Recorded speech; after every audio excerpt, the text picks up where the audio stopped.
അടുത്തായിട്ട് പറയാൻ പോകുന്നത് ഇന്ന് റിലീസായ ഒരു തമിഴ് സീരീസിനെ കുറിച്ചാണ്. ദാഹ OTT പ്ലാറ്റ്ഫോമിൽ റിലീസ് ചെയ്തൊരു തമിഴ് സീരീസാണ് നെറ്റ്വർക്ക് എന്ന് പറയുന്നത്. ഇത് സൈബറുമായിട്ട് ബന്ധപ്പെട്ടൊരു സീരീസാണ് നെറ്റ്വർക്ക്. ഇന്നത്തെ ജനറേഷന് ഇഷ്ടപ്പെടുന്നൊരു സീരീസാണിത്. ഇത് കണ്ടിട്ട് നിങ്ങളുടെ അഭിപ്രായങ്ങൾ കമൻറ്റായി രേഖപ്പെടുത്തണേ.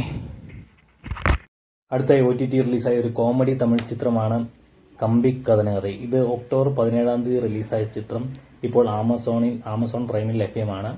സിനിമ അടിപൊളി കോമഡി എൻ്റർടൈനർ മൂവിയാണ്. സിനിമ കണ്ടിട്ട് നിങ്ങളുടെ വിലയേറിയ അഭിപ്രായങ്ങൾ കമൻറ്റായി രേഖപ്പെടുത്തണേ. സുഹൃത്തുക്കളെ, ഇന്ന് OTT റിലീസായ ഒരു സിനിമയാണ് തയ്യൽ മിഷൻ. ഗായത്രി സുരേഷ് നായികയായിട്ട് അഭിനയിക്കുന്ന സിനിമയാണ് തയ്യൽ മിഷൻ. ഗായത്രി സുരേഷാണ് ഈ പടത്തിലെ മെയിൻ ക്യാരക്ടർ. ഒരു യക്ഷിപ്പടമാണ് ഈ പടം. ഗായത്രി സുരേഷ് യക്ഷിയായിട്ട് അഭിനയിക്കുന്നൊരു സിനിമയാണ്. സിനിമ സംവിധാനം ചെയ്തിരിക്കുന്നത് CS വിനായകനാണ്. പടം OTTയിൽ ഇന്ന് അവൈലബിൾ ആണ്. അടിപൊളി ഒരു യക്ഷിപ്പടമാണ്. പക്ഷേ ഈ പടത്തിൻ്റെ ഏറ്റവും വലിയൊരു പോരായ്മ എന്ന് വെച്ചാൽ ഈ പടത്തിൻ്റെ ഒരു പേരാണ്. ഇതൊരു B ഗ്രേഡ് പടത്തിൻ്റെ ഒരു പേര് പോലെയാണ് എനിക്ക് തോന്നിയത്, തയ്യൽ മെഷീൻ. പടം കണ്ടിട്ട് നിങ്ങളുടെ അഭിപ്രായങ്ങൾ കമൻറ്റായി രേഖപ്പെടുത്തുക. നിങ്ങൾ പേടിച്ചോ ഇല്ലെന്നും കൂടെ കമൻറ്റ് ചെയ്യണേ. എനിക്ക് വലിയ പേടിയൊന്നും തോന്നിയില്ല. OTT കണ്ടുകൊണ്ടാണോ എന്നറിയത്തില്ല. നമ്മൾ ആകാംക്ഷയോടെ കാത്തിരുന്ന സിനിമയാണ് DSAയുടെ OTT തീയതി പ്രഖ്യാപിച്ചിട്ടുണ്ട്. രാഹുൽ സദാശിവൻ സംവിധാനം ചെയ്ത മൂന്നാമത്തെ സിനിമയാണ് DSA. പ്രണവാണ് പ്രധാന കഥാപാത്രത്തെ അവതരിപ്പിച്ചിരിക്കുന്നത്. ഒക്ടോബർ 31 പടം റിലീസായത്. 113 മിനിറ്റാണ് ചിത്രത്തിൻ്റെ ദൈർഘ്യം. ചിത്രത്തിൻ്റെ റിലീസിനെ കുറിച്ച് അറിയാൻ സാധിച്ചത് ഡിസംബർ 25, അതായത് ക്രിസ്മസിൻ്റെ അന്ന് നെറ്റ്ഫ്ലിക്സ് റിലീസ് ചെയ്യുമെന്നാണ് അറിയാൻ സാധിച്ചത്. പടം ഇപ്പോഴും വിജയകരമായി ഓടിക്കൊണ്ടിരിക്കുകയാണ്. അങ്ങനെ നമ്മൾ കാത്തിരുന്ന ഡൂഡിൻ്റെയും OTT തീയതി പ്രഖ്യാപിച്ചിട്ടുണ്ട്. ഒക്ടോബർ 17 റിലീസ് ചെയ്ത ചിത്രത്തിൽ പ്രധാന കഥാപാത്രത്തെ അവതരിപ്പിച്ചിരിക്കുന്നത് മമിത ബൈജുവും പ്രദീപ് രംഗനാഥുമാണ്. 139 മിനിറ്റാണ് ചിത്രത്തിൻ്റെ ദൈർഘ്യം വരുന്നത്. ഇതോടെ ബോക്സ് ഓഫീസിൽ 100 കോടി അടിച്ചൊരു സിനിമയാണ് ഡൂഡ്. പ്രദീപ് രംഗനാഥിൻ്റെ ഒരു അഴിഞ്ഞാട്ടം എന്ന് വേണേൽ പറയാം. ചിത്രത്തെക്കുറിച്ച് അടിപൊളി പടമാണിത്. ഈ പടത്തിൻ്റെ OTT കുറിച്ച് പറയുവാണെങ്കിൽ നവംബർ 14 നെറ്റ്ഫ്ലിക്സിൽ റിലീസ് ചെയ്യുമെന്നാണ് അറിയാൻ സാധിച്ചിരിക്കുന്നത്. പടം അടിപൊളി ഒരു സിനിമയാണ്. ഈ സിനിമ നിങ്ങൾക്കൊരു നഷ്ടമാകത്തില്ല. അടിപൊളി സിനിമയാണ്. സിനിമ കണ്ടിട്ട് നിങ്ങളുടെ അഭിപ്രായങ്ങൾ കമൻറ്റായി രേഖപ്പെടുത്തണമെന്ന് അഭ്യർത്ഥിക്കുന്നു.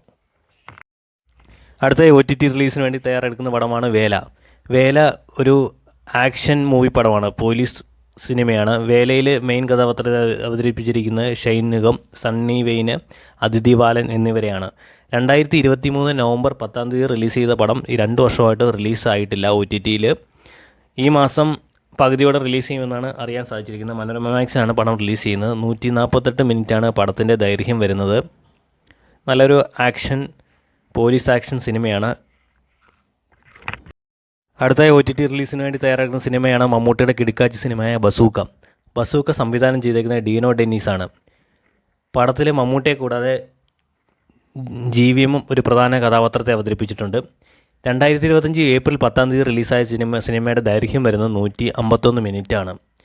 പടം മനോരമ മാക്സിൽ റിലീസ് ചെയ്യുമെന്നാണ് അറിയാൻ സാധിച്ചിരിക്കുന്നത്. നവംബർ പകുതിയോടെ മനോരമ മാക്സിൽ റിലീസ് ചെയ്യുമെന്നാണ് അറിയാൻ സാധിച്ചിരിക്കുന്നത്. പടം നല്ലൊരു സിനിമയാണ്.